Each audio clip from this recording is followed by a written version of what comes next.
Money is a fascinating topic. We think about it every day, work for it, spend it, save it. It influences our choices, big and small.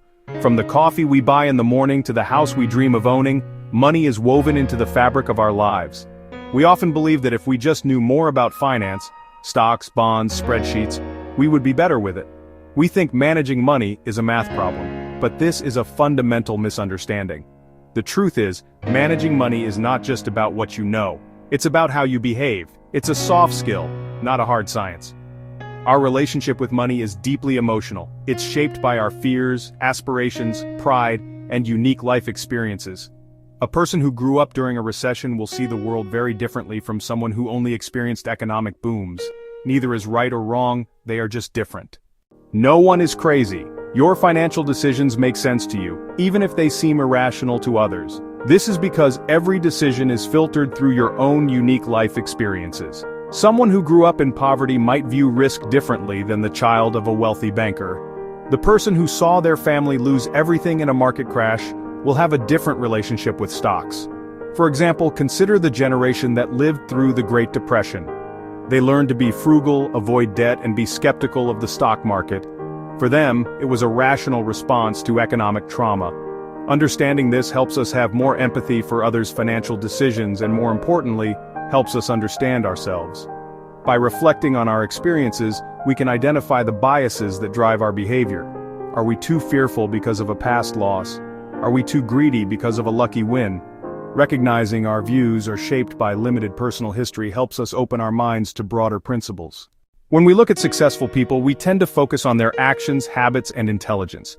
We assume success was a direct result of smart decisions, but we often overlook two powerful forces: luck and risk.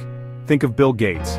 He was brilliant and driven, but he also had incredible luck. He went to one of the only high schools in the world that had a computer in 1968.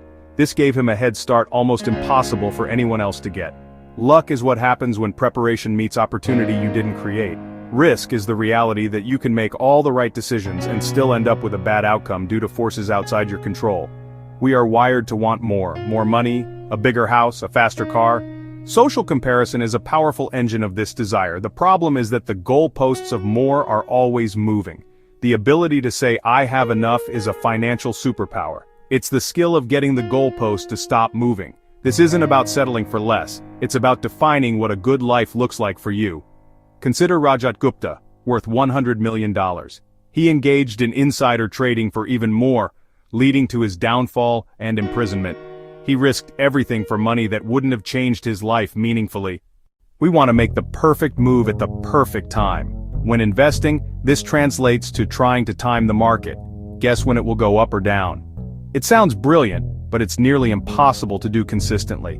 The real key to building wealth through investing is not perfect timing, it's time. How long you stay invested matters more than when you get in or out.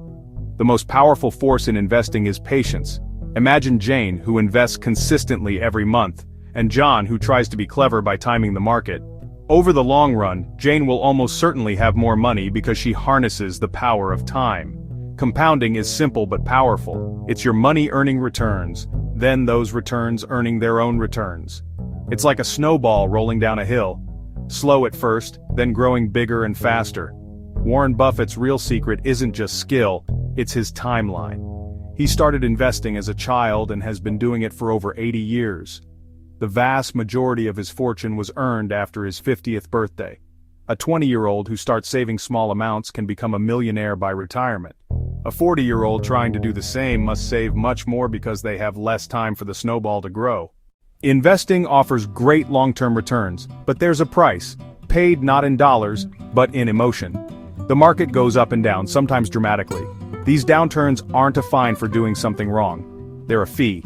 It's the price of admission for the opportunity to earn long-term rewards. Just as you don't get a movie refund if you walk out because it was scary, you shouldn't expect market returns without enduring scary moments. Thinking of volatility as a fee rather than a fine changes everything. If you're investing for 20 or 30 years, a downturn today is just a blip on a long-term chart.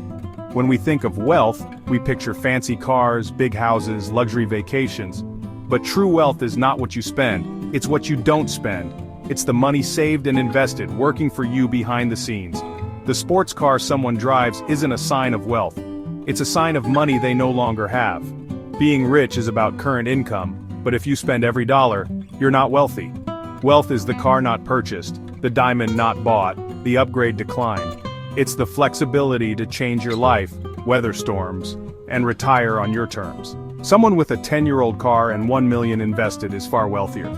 We often save for specific goals, a house, car, education. But perhaps the most important reason to save is for things we cannot predict. The world is full of surprises, both good and bad. Saving for a future you can't foresee gives you control. When you have savings, you have options.